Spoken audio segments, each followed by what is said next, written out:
This is Mark chapter 9, verses 14 through 29. When they came to the disciples, they saw a great crowd around them, and some scribes arguing with them. When the whole crowd saw him, they were immediately overcome with awe, and they ran forward to greet him. He asked them, "What are you arguing about with them?" Someone from the crowd answered him, "Teacher, I brought you my son. He has a spirit that makes him unable to speak, and whenever it seizes him, it dashes him down, and he foams and grinds his teeth and becomes rigid. I asked your disciples to cast it out, but they could not do so." He answered them, "You faithless generation, how much longer must I be among you? How much longer must I put up with you? Bring him to me." And they brought the boy to him. When the spirit saw him, immediately it convulsed the boy, and he fell on the ground and rolled about, foaming at the mouth. Jesus asked the father, "How long has this been happening to him?" He said, "From childhood. It has often cast him into the fire and into the water to destroy him. But if you are able to do anything, have pity on us and help us." Jesus said to him, "If you are able, all things can be done for those who believe."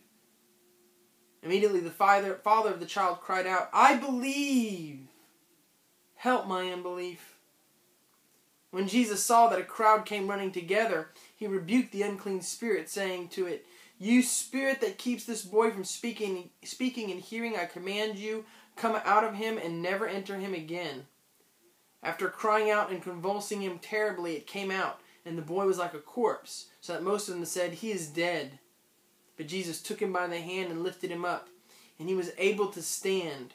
When he had entered the house, his disciples asked him privately, "Why could we not cast it out?" He said to them, "This kind can only come out through prayer."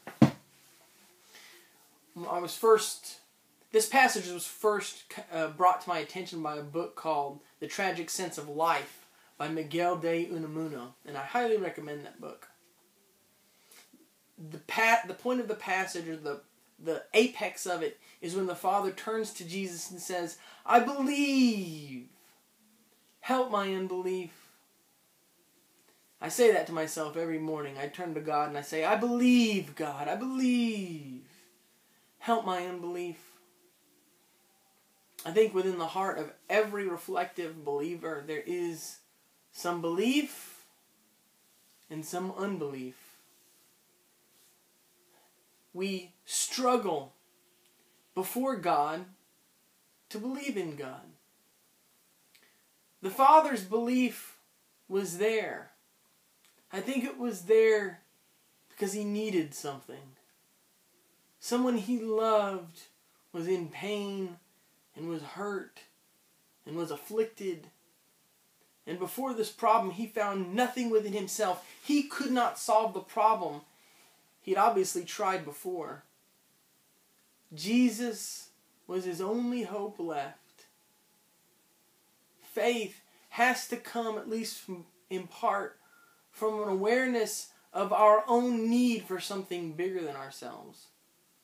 This world invites us to love and to connect and to attach.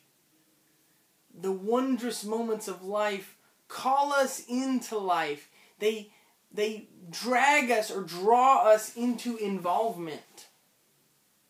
But once we get involved in life, once we become part of it, once we attach, we are confronted, we are threatened, we are assaulted by the ephemeral nature of the world, by the passing of everything into death. It oppresses us to know that those things we love most, those things which come to us as revelations of God, the moments in life that help us to touch eternity, are also the moments that confront us with the most terrible realities of life, death and suffering and the passing of every moment seemingly into nothingness. And so, at the end of love comes a need. We cannot love completely unless we believe in some sense that death is not the end, because love at its purest is the willing of the eternity of the other. The only way out of the problem of death is to relieve yourself of the problem of love and life itself. That's the Buddhist answer, and the answer of a lot of Eastern philosophies. And I find some beauty and certainly some logic in their reasoning. If we detach ourselves, if we remove ourselves from life, if we stop loving individual things so much and just stop wanting anything at all, we will be free of pain. We will no longer be attached to the things that pass into death. Death will lose its power over us. But life will too. Christianity does not counsel us to relieve ourselves of love and attachment. On the contrary, it calls us to the ultimate attachment. The Father's love for His child, which was leaving, is one half of belief. It is a part of faith. But it's not enough. Because the experience that draws us in, again, draws us out. It cuts us off. It threatens us. We can't live with the pain that the Father is living with. We can't see those we truly love in the deepest part of ourselves suffer and die, not without losing a part of ourselves. We connect to them. To lose those things and those people we love is to lose a part of ourselves. And how do you go on? One of the main atheist attacks on Christianity is that religion is a crutch. Christians will often respond by trying to paint religion as actually a kind of strength, a kind of overcoming of life. But I never answer that question. I never answer that accusation that way. I don't think it's honest. My answer is yes. My Christianity is a crutch. I'm not complete unto myself. What am I supposed to do?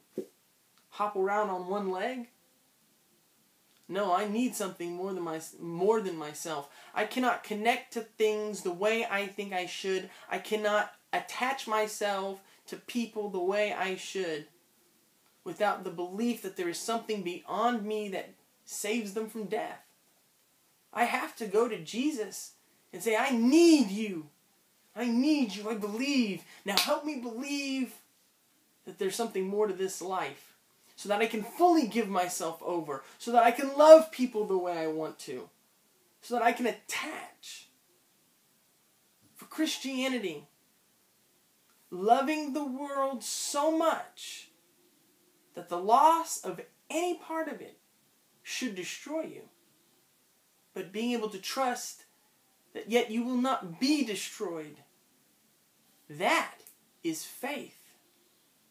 The man had the first part of that formula in abundance. He loved his son so much that his son's pain, his son's assault by this evil spirit, all but destroyed him. He had only a sliver of the second part. At my best moments, a sliver is just about all I get. But when I hold that trust in my hands in the darkness of the world, it lights up the room. And I will never let it go. And I pray God every day. I pray to Him that I believe. Help my unbelief. Amen.